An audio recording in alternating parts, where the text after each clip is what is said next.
Boleh? Kena kita orang. Kena ya?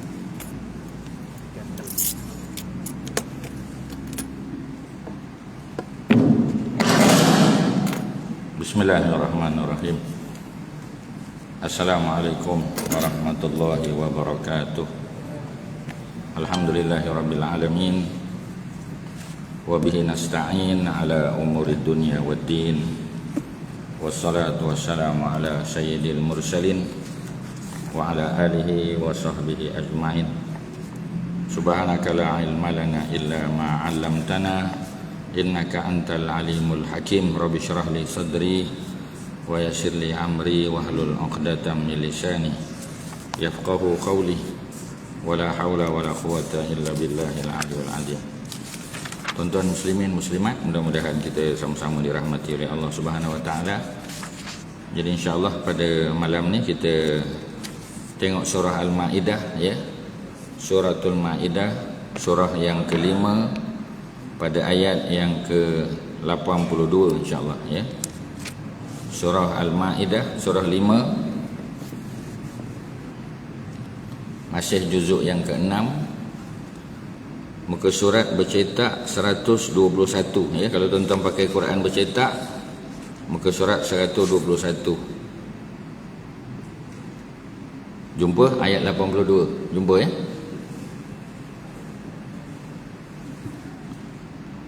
Okey. Auzubillahi minasyaitonirrajim. La tajidanna asyaddan nasi adawatan lil ladzina amanu al-yahuda wal ladzina asyraku ila akhiril ayat. Jadi ayat ni nak cerita pada umat Islam, kepada umat manusia, bahawasanya dalam kehidupan kita mesti ada musuh, tuan-tuan. Ya, musuh ni sentiasa ada. Ya. Walaupun kita ikut SOP, kita ikut peraturan ya yang Allah tetapkan, kita panggil hududullah, peraturan-peraturan Allah ya. Tetapi dari segi kehidupan, terutamanya kehidupan beragama, Allah bagi tahu la tajidanna ya, pasti kamu akan mendapati. Jadi kalau kita belajar bahasa Arab ya, ada huruf lam ya, lam taukid di depan, dan ada nun. Nun tu ada syaddah, la tajidanna ya. Nun tu dipanggil nun taukid. Nun taukid berat ya, nun taukid as-saqilah, dengan makna pasti. Pasti kamu akan dapati ya. Oleh kerana Al-Quran ini dialog antara Allah dengan baginda Nabi SAW. Jadi Allah membahasakan Nabi anta, engkau ya. La tajidanna, pasti Muhammad, engkau akan dapati asyaddan nas, manusia yang paling kuat ya, paling hebat, adawatan ya. Tuan-tuan masih mencari ayat lagi. Surah Al-Maidah, Suratul Maidah ya. Sahabat kita depan masih mencari lagi. Suratul Maidah surah 5. Surah 5 tuan-tuan ya. Surah 5 ayat 82. Jadi kamu akan mendapati, pasti mendapati, kata Nabi, kata Allah kepada Nabi ya, manusia yang paling kuat, adawatan. Adawah maknanya permusuhan. Dia ambil daripada perkataan adu. Adu makna musuh ya. Adawah, permusuhan. Jadi permusuhan terhadap orang Islam ya, di sini digambarkan, disimbolkan dengan Nabi Muhammad sallallahu alaihi wasallam. Siapa dia tuan-tuan ya? Lillazina amanu, kepada orang beriman. Al-Yahud ya, orang-orang Yahudi yang pertama. Ini yang paling kuat sekali kebencian, permusuhan terhadap orang Islam. Ini Allah letak, dan ayat ini tidak dinasahkan. Maknanya ayat ini terpakai sampai hari kiamat. Walladzina asyraku, dan orang-orang yang mensyirikkan Allah. Orang mensyirikkan Allah siapa tuan-tuan? Penyembah berhala. Cuba tuan-tuan tengok dalam dunia ni ya. Siapa yang paling banyak menentang Islam? Tak lain tak bukan orang Yahudi. Orang Yahudi paling kuat menentang Islam. Contoh yang paling mudah di Palestin lah ya, bagaimana umat Islam ditindas ya. Kalau tuan-tuan tengok pun tak sampai hati tuan-tuan ya. Bagaimana kebun zaitun umat Islam ya, rumah-rumah umat Islam yang dah dibina ratusan tahun sejak daripada nenek moyang mereka ya, dibuldoz saja tuan-tuan ya. Bawa bulldozer, dia ratakan je kawasan tu, sebab dia nak ambil untuk kawasan perumahan, nak buat kawasan penempatan baru, new settlement untuk orang-orang Yahudi yang datang daripada Eropah tu. Ya, sebab orang Israel ni tuan-tuan, ya, negara haram Israel, dia import orang Yahudi daripada luar, daripada Europe sebagai contoh, ya. Daripada Ukraine pun termasuk tuan-tuan. Ukraine ni sebahagian adalah orang Yahudi tuan-tuan. Tuan-tuan kena tahu, ya. Jadi sebab ada isu Rusia Ukraine ni, mari kita tengok apa Quran sebut. Ya, macam mana hubungan kita umat Islam dengan Ortodok Kristian, ya, dengan Yahudi. Kena faham tuan-tuan. Ayat ni insya-Allah akan memberi faham kepada kita supaya kita boleh ambil side, ya. Sebab bila berlaku sesuatu perkara, peperangan, konflik dan sebagainya, kita umat Islam kena ambil Quran lah sebagai panduan. Ya, kita duk sebut Quran panduan hidup, Quran penyuluh hidup, ya, Quran jalan hidup. Tapi Quran kita tak ambil panduan dia, ya. Kita cakap aje. Tak boleh tuan-tuan. Kita kena tengok ayat dia. Jadi orang Yahudi yang paling kuat kebencian terhadap Islam, ya. Dan siapa lagi tuan-tuan? Dan wallazina asyraku, orang-orang musyrik, ya, golongan musyrikin. Contoh mereka yang menyembah berhala. Paling kuat sekarang di mana tuan-tuan? Di India. Ya, di India, sebab dia parti ekstremis Hindu. Parti ekstremis Hindu, ya. Apa kerjanya tuan-tuan? Ya, kerjanya ialah menindas umat Islam. Orang perempuan yang bertudung pun tak dibenarkan bertudung, terutamanya di kawasan umum, ya. Di pejabat-pejabat kerajaan, di universiti, di sekolah, ya. Semua tak boleh. Swasta satu hal lah, tapi kalau di di institusi kerajaan tak boleh tuan-tuan. Cuba tuan-tuan bayang, ya, pakai tudung elok daripada rumah sampai di gate sekolah kena buka tudung. Kalau tak boleh masuk. Ya, kalau nak masuk juga, ya, tanggal tudung. Kalau tak tanggal, di dalam ada orang tolong tanggalkan tuan-tuan, ya. Dipukul, dirotan, disebat, dibaling, macam-macam. Jadi Quran sebut memang jelas. Yang pertama orang kata al-Yahud wallazina asyraku, dan orang-orang yang mensyirikkan agama. Tuan-tuan tengok di Myanmar macam mana. Ya, Buddhis juga, ya, Buddhis. Kalau di India Hindu. Kalau di Nepal, ya, tuan-tuan, ada Hindu, ada Buddha. Kalau di India, di Myanmar, Buddha. Ya, sama juga. Apa dia buat kepada masyarakat, apa kita panggil, ya, Arakan, Rohingya, apa dia buat? Sama tuan-tuan. Ya, sebab itu ayat ini menjadi panduan kepada kita bahawasanya memang tetap menjadi musuh kepada orang Islam, ya. Lillazina amanu, ada dua golongan. Yang pertama al-Yahud, orang-orang Yahudi. Wallazina asyraku, dan orang-orang yang mensyirikkan Allah.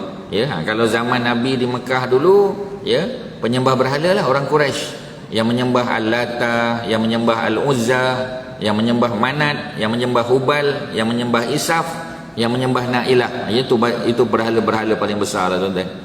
Jadi mereka ini, ya, menyekutukan Allah, dan mereka buat penindasan kepada umat Islam.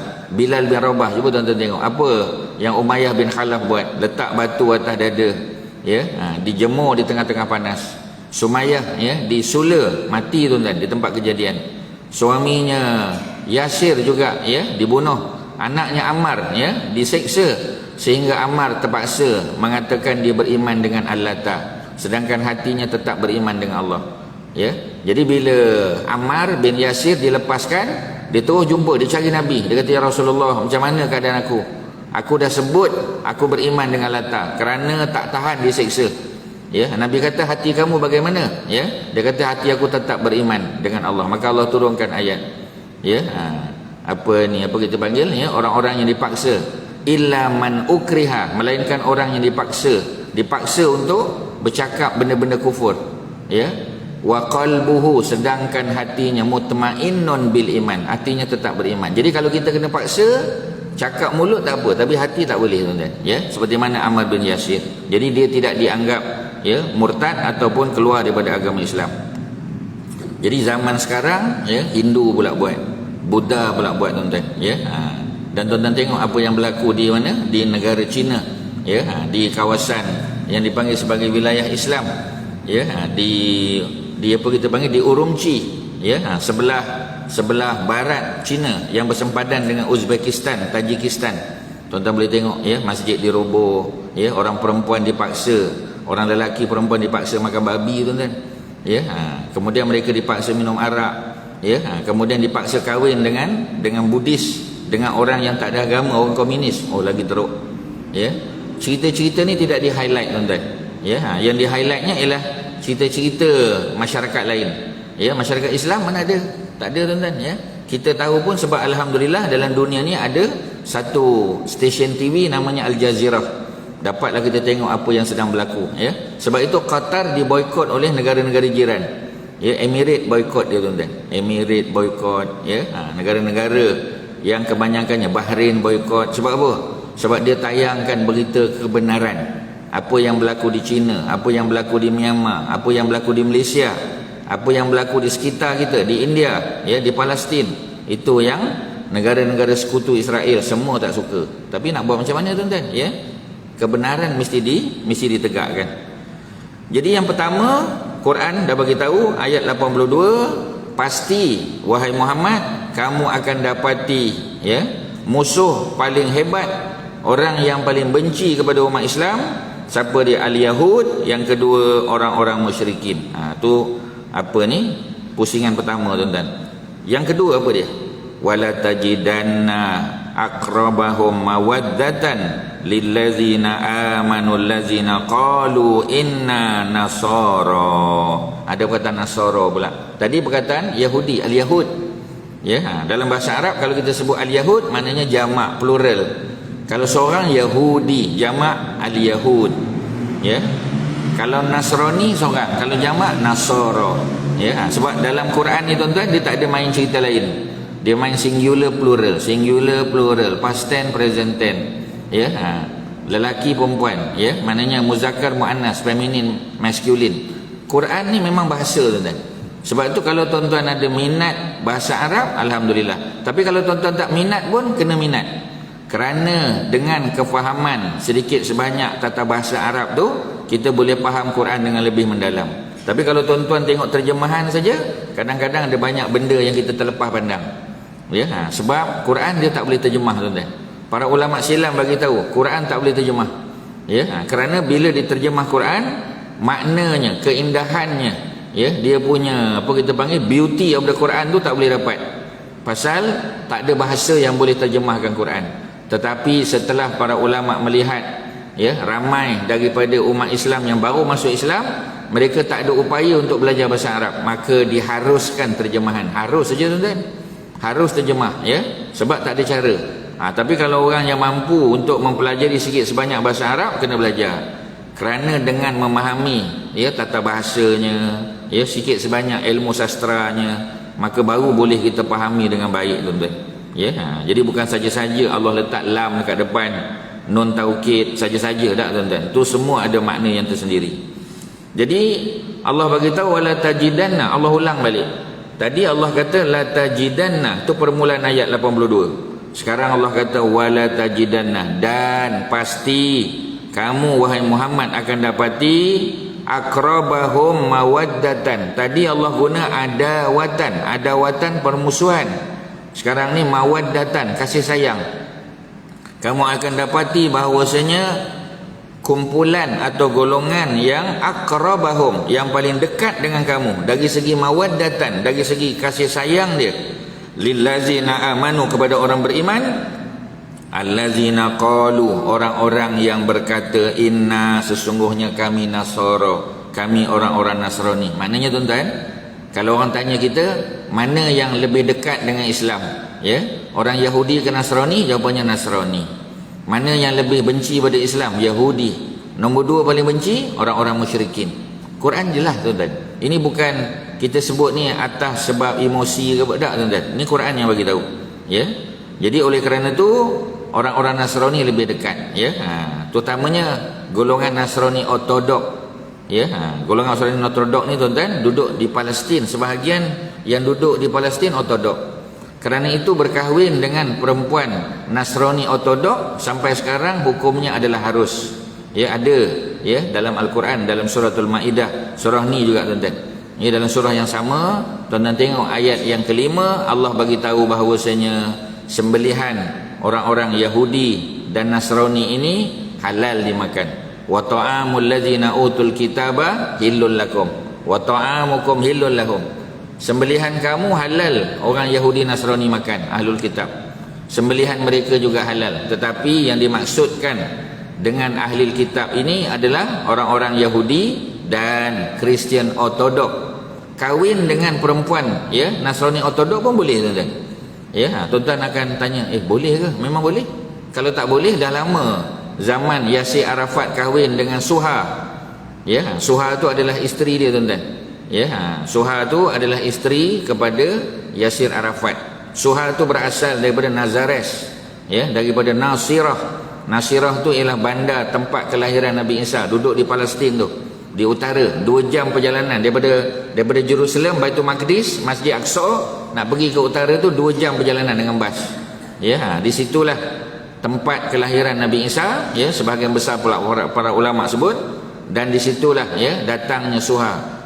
Ya, bandar Nazaret tu adalah bandar Kristian, ya, yang kedua di Palestin selepas daripada Baitul Laham ataupun Bethlehem. Ya, orang Kristian majoriti, bukanlah mana majoriti itu 90% tak, ya, lebih kurang dalam kita kata 60%, 40% lagi orang Islam. Ya, tak ada orang Yahudi duduk situ, tuan-tuan. Jadi nak bagi tahu bahawasanya Suha tu Ortodok Kristian. Dia punya family, bapa dia, datuk dia, moyang dia datang ya daripada mereka yang beriman dengan Nabi Isa alaihissalam. Itu Ortodok. Tapi kalau Kristian di Malaysia bukan Ortodok. Kristian di Malaysia kalau Cina di Malaysia kalau dia Kristian, tuan-tuan, dia Protestan. Tapi kalau India kat Malaysia, ya, kalau dia Kristian, dia Katolik. Tuan-tuan ambil tahu sikit. Jangan tuan-tuan tam semua Kristian sama. Ada, tuan-tuan. Dia ada mazhab. Ya. Jadi kalau di Malaysia kebanyakan Chinese, kalau dia Kristian, mereka Protestan. Tapi kalau di India, ya, macam dekat Bukit Darah tu, ya, Elmina punya area tu, tuan-tuan, ada gereja. Tu kebanyakan kalau India Katolik. Ya, okey, ustaz tanya tuan-tuan, antara Katolik dengan Protestan mana yang sesat, tuan-tuan? Ya, tuan-tuan jawab. Ya, A Katolik India tadi, yang kedua Cina Protestan. Mana yang sesat? Protestan ke Katolik? Tuan-tuan, A ke B? Kalau A tunjuk 1, kalau B tunjuk 2. A ke B? Tuan-tuan jari ada kan? Cuba tunjuk A ke B? Allahu Akbar, tuan-tuan. Nanti Allah pegang jari tuan-tuan, ya. Ni tuan-tuan kena tanya. Sekali lagi ustaz tanya. A ke B? 1 ke 2? Ya. Tuan-tuan tak kenal jiran tuan-tuan. Tuan-tuan, bukan Nabi suruh kita kenal jiran ke? Tuan-tuan tak kenal jiran. Ustaz dapat tangkap malam ni. Jiran tuan-tuan Cina ke India? Contohlah. Mungkinlah jiran tuan-tuan Melayu, tapi dalam kawasan tuan-tuan ada India dekat rumah. Adalah kan. Soalan dia bukan berapa jauh, soalan dia ada ke tak ada. Nampak tak tuan-tuan? Tuan-tuan tak jawab soalan. SPM kalau macam ni tuan-tuan, memang out, tuan-tuan. Ya, tuan-tuan kena jawab soalan. Ya. Okey, ustaz tanya balik. Ada tak India kat rumah? Dekat-dekat rumah ada. Ada Cina. Tuan-tuan tak tahu beza antara Kristian India dengan Kristian Cina. Tuan-tuan, malam ni tuan-tuan kena tahu. Kebanyakan Cina Katolik, Cina Kristian kat Malaysia Protestan, tuan-tuan. Protestan ni mazhab yang dibuat oleh seorang orang Jerman, Martin Luther namanya, tuan-tuan. Tuan-tuan Google aja, baca. Martin Luther ni bukan Martin Luther King. Martin Luther King tu Black American. Ini Martin Luther, orang Jerman. Asalnya dia Katolik. Ketika mana dia dijemput untuk melihat suasana Vatican City dekat Itali tu, ya, jadi dia masuk, dia tengok, dia tengok apa ni, ya, takkan ada patung dalam gereja, ya, ada banyak ritual-ritual dalam Katolik yang dia tak setuju. Maka dia balik ke Jerman, dia asaskan satu mazhab, nama dia Protestan, kerana dia protes Katolik. Dia protes Katolik, tuan-tuan. Sebab dalam agama Katolik ni, kita tuan tahu, ya, dia ada majlis pengampunan. Maknanya orang buat dosa, jumpa ramai-ramai, jumpa dengan padri boleh ampun dosa. Ya, dia ada dia punya program, ada majlis dia, tuan-tuan. Sebab tu ramai orang masuk Kristian, sebab dosa senang ampun. Dosa tak payah minta dengan Allah, tuan-tuan. Kalau nak minta ampun, jumpa padri je. Ibarat macam imam kita, jumpa dengan imam. Ya, imam, saya tadi ada buat dosa. Macam mana imam? Imam kita tak ada masalah, beres. Ya, ada nampak tak tabung masjid tu, nampak? Masukkan sikit dalam tabung, insya-Allah. Selawat 3 kali, Allah ampun dosa. Kalau macam itu senang, tuan-tuan. Dalam agama Katolik senang, tuan-tuan. Sebab tu Tuan-tuan tengok di Indonesia, sebahagian kawasan di Indonesia orang masuk Katolik pasal dosa senang diampun. Ya, senang tuan-tuan. Orang Islam kan, kalau kan kita kena bertaubat sungguh-sungguh, ya, maknanya tinggal benda tu, ya, baru Allah ampun dosa. Kena apa, kena taubat. Kalau tak taubat tak boleh tuan-tuan. Ya, malah ada benda yang kita taubat, kita tak dapat pengampunan selagi kita tak pulangkan. Contoh tuan-tuan ambil rasuah, contoh. Selagi tuan-tuan tak pulangkan duit rasuah, tuan-tuan masih guna duit tu, Allah tak ampun dosa. Kerana itu hak orang lain. Macam kita lah, ya, kita ambil orang lain punya harta, kita tak pulangkan. Kita pergi Kaabah depan multazam, kita menangis minta ampun pada Allah, Allah ampun tak? Allah tak ampun. Kerana barang orang masih ada pada kita, tuan-tuan kena pulangkan. Syarat dosa tuan-tuan diampun ketika mana tuan-tuan ambil hak orang lain, tuan-tuan kena pulangkan. Selagi tuan-tuan tak pulangkan, Allah tak ampun tuan-tuan. Itu syarat dia. Ya, berat tuan-tuan. Ya, dalam Katolik senang tuan-tuan. Sebab itu Martin Luther apabila dia datang, ya, ke Vatican City di Itali sana, dia tak setuju dengan ritual agama Katolik, tak setuju dia tuan-tuan. Ada patung pula. Ya, sebab orang Katolik ni dia sembah Jesus Christ. Dia sembah Isa alaihissalam. Ada patung, ya, tengah disalib tu. Ya. Jadi makna Katolik ni teruk tuan-tuan. Katolik ni juga, ya, dia juga sembah Maryam. Teruk tuan-tuan Katolik ni. Ya. So saya tanya tuan-tuan, mana sesat, Katolik ke Protestan tuan-tuan? Katolik nombor 1, Protestan nombor 2. Satu ke dua? Satu, Katolik sesat, ya. Sebenarnya dua-dua sesat tuan-tuan. Dua-dua sesat tuan-tuan. Ya. Katolik sesat lagi teruk lah. Ya. Protestan pun sesat. Sebab Protestan sebahagian mereka masih sembah Jesus Christ tuan-tuan. Cuma dia tak sembah Mary je. Kalau Katolik memang sesat barat tuan-tuan. Dah lah Jesus Christ disembahnya, Mary pun disembahnya. Ya, tuan-tuan tak percaya, masuk gereja Katolik, tuan-tuan tengok ada 2 patung besar. Tapi kalau tuan-tuan masuk Protestan, biasa Jesus Christ saja. Ya. Tapi kalau Ortodok lain tuan-tuan. Ortodok macam di Mesir contoh. Ya. Kalau tuan-tuan pergi Mesir, 6% penduduk Mesir itu adalah Kristian Ortodok. Bercakap Arab sebab orang Mesir. Tuan-tuan pergi Iraq, Ortodok. Tuan-tuan pergi Palestin, Ortodok. Ya, tuan-tuan pergi Rusia Ortodok tuan-tuan. Ni Rusia yang tengah krisis dengan Ukraine ni, Ortodok. Ya, jadi Putin tu kita tak tahulah, ya, tapi sebahagian menteri-menteri dia dan rakyat dia, dan Putin sangat mesra dengan Islam tuan-tuan. Ya, semasa masjid besar Moskow dirasmikan, dia jemput 2 pemimpin besar. Ya, yang pertama dijemput Erdogan. Ya, yang kedua dijemput Mahmud Abbas merasmikan masjid. Alhamdulillah orang Islam boleh sembahyang. Even tentera tuan-tuan tengok kan, ya, tentera dia pun, ya, dibenarkan solat. Ya, dulu tak boleh tuan-tuan, zaman dulu sebelum zaman Soviet Union tak boleh solat. Ya, Ustaz ada kenal, ya, beberapa orang bekas, ya, pegawai tinggi tentera Rusia tuan-tuan, terpaksa makan babi tuan-tuan, tak ada pilihan, kalau tak makan lapar. Ya, alhamdulillah, ya, sekarang ni tuan-tuan dah jauh beza tuan-tuan. Ya, Islam sudah diterima sebagai salah satu agama penduduk Rusia. Ya, sebab tu pelajar-pelajar kita yang sambung belajar di Rusia, ni pelajar Malaysia pun ada lagi di sana yang duduk sempadan Ukraine dengan Rusia. Cuba tuan-tuan tengok berita. Ya, takut mereka. Ya, tapi alhamdulillah dari segi agama mereka boleh melaksanakan agama dengan baik, boleh sembahyang Jumaat, ada masjid, boleh puasa Ramadan, ya, dan tidak dihalang tuan-tuan. Alhamdulillah tuan-tuan. Ini perkembangan yang sangat baik. Tuan-tuan kena faham. Ya, Ukraine beza pula tuan-tuan. Ya, Zelensky tu kalau tuan-tuan tengok, oh itu pro Yahudi tuan-tuan. Di UN masa buat undian, dia memang pro, ya, Zionis, dan dia memang menentang, ya, kewujudan negara Palestin. Tuan-tuan tengok YouTube, baca sejarah tuan-tuan akan tahu. Ya, kita tak suka konflik. Islam agama salam, agama yang kita panggil, ya, yang menjulang keamanan. Ya, tetapi apabila ada 2 pihak yang bergaduh, yang berlawan, kita boleh ambil side. Sebab itu dalam Quran ada suratul Rum, ketika Parsi berlawan dengan Rom zaman Nabi SAW. Tuan-tuan boleh tengok dalam tafsir Ibnu Katsir.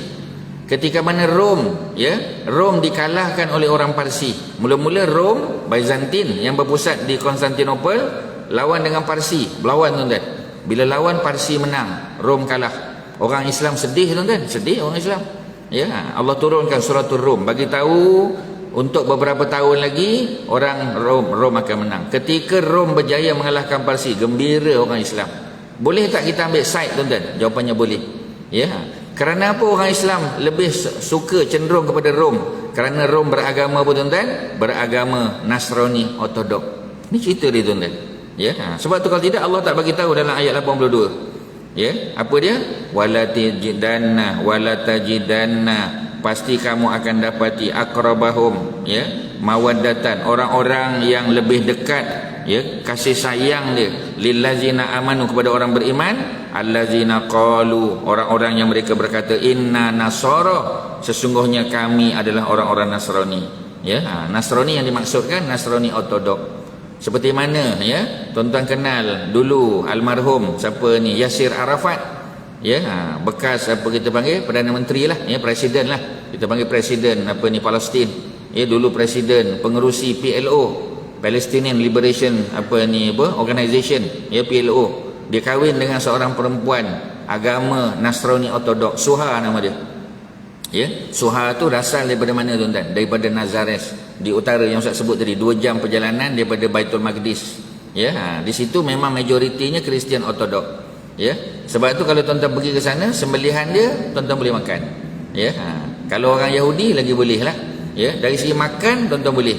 Ya, tapi dari segi hubungan politik, hubungan ekonomi, Palestin, ya, tuan-tuan tengok orang Yahudi sangat menindas, sangat menindas. Dan ketika mana Yahudi tindas, bukan orang Islam je kena tindas, orang Kristian di Palestin pun kena juga, tuan-tuan. Sama, tuan-tuan, tak ada beza. Cuma orang Islam lagi teruk kena hentam lah. Ya, jadi maknanya nak bagi tahu dia tak peduli. Ya, jadi kalau orang Yahudi ni, tuan-tuan, dia tak peduli Muslim ke, ya, Kristian ke, dia akan balun semacam je, tuan-tuan. Ya, sebab itu, tuan-tuan, ketika Pope John Paul kenal kan? Pope John Paul ni dululah, ya, Vatican City. Dia dijemput, ya, ke Tel Aviv. Ya, masa tu Tel Aviv 1945 apa ni, Israel baru isytihar negara haram dia, tuan-tuan. Jadi dijemput pemimpin dunia datang persidangan dia, dan lepas pada persidangan mereka buat majlis tanam pokok gharqad. Pokok gharqad tu pokok Yahudi. Tuan-tuan boleh YouTube, tuan-tuan boleh Google image. Pergi Google, klik image, tulis pokok Yahudi. Dia akan tunjuk nanti pokok tu macam mana. Ya. Jadi setiap pemimpin diminta untuk tanam pokok gharqad tu. Pokok gharqad pokok Yahudi, tuan-tuan. Orang Yahudi akan bersembunyi di belakang pokok gharqad, seperti mana dalam hadis Sahih Muslim. Dr. Yusuf Qaradawi bincang panjang tentang hadis ni, tuan-tuan. Ya, tuan-tuan boleh tengok dalam fatwa masa kini, tulisan Dr. Yusuf Qaradawi daripada bahasa Arab lah, terjemah bahasa Melayu. Ya. Jadi semua orang tanam pokok tu. Pemimpin-pemimpin ni dunia yang datang, yang sokong Yahudi lah, semua tanam pokok gharqad. Tanam keliling, tuan-tuan. Ya. Bila David Ben Gurion tu adalah Perdana Menteri Israel yang pertama. Itu yang pertama, tuan-tuan. Ya, jahat, tuan-tuan, jahat macam Ariel Sharon juga, lagi jahat lah. Ya. Jadi apa dia buat, tuan-tuan? Dia bagi pada Pope John Paul. Bagi Pope John Paul untuk tanam pokok tadi, pokok gharqad, ya, Jewish tree. Ya, Pope John Paul tak nak tanam, tuan-tuan. Ya, mana kalau ada pemimpin Muslim pada hari itu tanam pokok, teruk, tuan-tuan. Ya, Pope John Paul pun tak nak tanam pokok gharqad, pasal dia tahu hadis, ya, akhir zaman bila orang Islam bergaduh dengan orang Yahudi akan bersembunyi di sebalik pokok gharqad. Hadis tu popular, tuan-tuan. Orang Kristian pun tahu, ya, pemimpin Kristian pun tahu, pemimpin Yahudi lagi tahu, tuan-tuan. Ya. Jadi Pope John Paul tak ambil pokok gharqad tadi. Dia ambil pokok zaitun, dia tanam pokok zaitun, tuan-tuan. Depan-depan David Ben Gurion. Malu besar David Ben Gurion, tapi wartawan tak ambil lah. Dia alih ke tempat lain, tuan-tuan. Ya, maknanya sampai peringkat begitu. Maknanya Kristian tu dah tolak dia daripada awal lagi, tuan-tuan. Ya, sebab itu ketika mana orang Yahudi hentam penduduk Palestin, dia tak peduli. Kristian pun kena, Muslim pun kena, tuan-tuan. Kerana apa? Ni ayat ni, tuan-tuan. Ya, ayat 82. Kerana kamu Muhammad akan dapati, ya, aqrabahum mawaddatan. Mereka yang paling dekat, paling qarib, ya, kasih sayang kepada orang beriman, allazina qalu, orang-orang yang mereka berkata inna nasara, kami adalah orang-orang Nasrani. Tuan-tuan kena faham ayat ni, tuan-tuan. Supaya apabila berlaku sesuatu konflik antara Kristian, Yahudi, ya, orang musyrikin penyembah berhala, Hindu, Buddha dan sebagainya, kita boleh ambil side, kita tahu yang mana kita nak sokong, tuan-tuan. Tuan-tuan kena. Kita tak boleh kata, oh saya dua-dua saya tak sokong. Tak boleh tuan-tuan. Para sahabat Nabi pun sokong apa kita panggil ya, kerajaan Byzantine. Sebab Parsi sembah api. Mereka adalah musyrikin, sembah api kan? Orang Parsi sembah api, Majusi tuan-tuan. Sedangkan Kristian Ortodok ya, walaupun mereka pun ya kita panggil sebagai ahli kitab, sesat juga, tapi mereka tak sembah api. Mereka tak sembah api tuan-tuan ya. Tuan-tuan boleh pergi ke Mesir tuan-tuan. Kalau tuan-tuan ada anak belajar di Mesir, belajar medik ke belajar apa ya, tuan-tuan akan pergi satu tempat dekat Kairo tu, ada satu masjid tuan-tuan. Dalam masjid tu dikebumikan Shah Iran. Shah Iran Parsi ya. Shah Iran ya. Shah Iran dia mati dalam buangan. Ya, bila Ayatollah Khomeini ambil Iran, dia kena buang. Dan antara tempat yang dia pergi ialah Mesir. Mesir bagi dia suaka politik. Ya. Tuan-tuan boleh tengok masa Shah Iran mati dikebumikan di Mesir, di Kairo tuan-tuan. Dalam satu masjid ya. Macam tempat kita lah, masjid negara kan. Kita kan ada ruang makam pahlawan kan. Ya, makam pahlawan tu maknanya ruang untuk dikebumikan orang-orang besar. Ya. Jadi kalau di Mesir pun sama macam tu juga, macam makam pahlawan lah. Jadi jenazah Shah Iran dikebumikan. Kalau tuan-tuan pergi, Ustaz pun pernah pergi, 2 kali pernah pergi tempat tu ya. Bila kita masuk tuan-tuan, penuh lilin. Dia seolah-olah dihidupkan balik budaya Majusi tuan-tuan. Kawan tu dah mati dah. Ya, tuan-tuan, mungkin tuan-tuan tak pernah tengok, tapi sebab Ustaz dah sampai tempat tu, dah tengok keadaan dia, Ustaz cerita kat tuan-tuan. Ya, maknanya budaya Majusi tu masih ada lagi tu, masih kuat. Ya, sehingga Shah Iran yang dah mati pun ritual-ritual agama tu masih ada tuan-tuan. Masih ada lagi dibuat, dikubur dia tuan-tuan. Ya, tu cerita ni. Jadi apabila Parsi lawan dengan Byzantine, Kristian Ortodok, Parsi menang, sedih orang Islam. Ketika mana Allah janji bahawasanya Byzantine akan menang, gembira orang Islam. Dan ketika Byzantine menang, memang orang Islam memperlihatkan kegembiraan. Boleh tuan-tuan. Ya, kita boleh ambil side. Sebab banyak sekarang ni orang ambil side ketika lawan bola sebagai contoh tuan-tuan. Ya, contoh Liverpool lawan siapa tuan-tuan? Lawan Manchester City contoh. Ya, Ustaz tak kenal pemain Manchester City, Liverpool tak kenal. Ya, ada orang Islam kat situ. Ada Sadio Mane, ada striker nombor 10, ada Muhammad Salah nombor 11 tuan-tuan. Ya, yang bila jaringkan gol dia sujud apa tuan-tuan? Sujud apa nama tu? Sujud tilawah ke, sujud sahwi ke, sujud apa tuan-tuan? Sujud apa je? Bila skor jaringkan gol, sujud apa tu? Sujud sahwi kan? Bukan sujud sahwi tuan-tuan. Sujud tilawah bukan? Sujud tilawah baca Quran. Ya, sujud syukur ya. Sujud syukur nama dia tuan-tuan. Sujud syukur ni kena pakai seluar panjang ke tak? Mana ada pemain bola pakai seluar panjang tuan-tuan? Ya, pemain hoki pakai seluar panjang ada. Ya, pemain hoki ya. Pemain hoki TMB. Ya, dulu zaman ya kita punya ketua pasukan, siapa dulu yang pakai seluar panjang tu, siapa Haji? Ya, siapa? Saiful. Ya, Saiful apa? Saiful Zaini yang betul lah ya, ketua pasukan Malaysia tuan-tuan. Yang masa pertandingan World Cup di Barcelona, masa tu pertandingan dibuat bulan puasa dan orang Melayu puasa. Ya, Saiful Zaini dengan geng dia puasa. Itu zaman pemain Malaysia pakai tracksuit tuan-tuan. Pakai seluar pendek ke, tapi dalam pakai apa kita panggil tutup aurat. Itu zaman kegemilangan pasukan hoki Malaysia. Sebab pemain pakai seluar panjang tuan-tuan. Ya, pakai kopiah ya, tapi bukan langsung main pakai kopiah putih, bukan, tapi maknanya nak bagi tahu itu antara pencapaian pasukan hoki Malaysia yang terbaik lah, antara yang terbaik lah ya. Alhamdulillah tuan-tuan ya. Bulan puasa mereka tetap berpuasa, hebat tuan-tuan, sebab main pagi, tapi kalau main malam tak ada hal lah ya, tapi kalau main siang bertahan tuan-tuan, boleh bertahan ya, walaupun letih tapi boleh bertahan. Tu contoh ya, kita kata antara ahli sukan Malaysia yang patut dapat anugerah kerana mempertahankan amalan Islam walaupun dalam pertandingan Piala Dunia. Hebat tuan-tuan. Ya, tuan-tuan baca balik, tengok balik surat khabar lama, tengok YouTube balik tuan-tuan ya, tu cerita dia. Okey.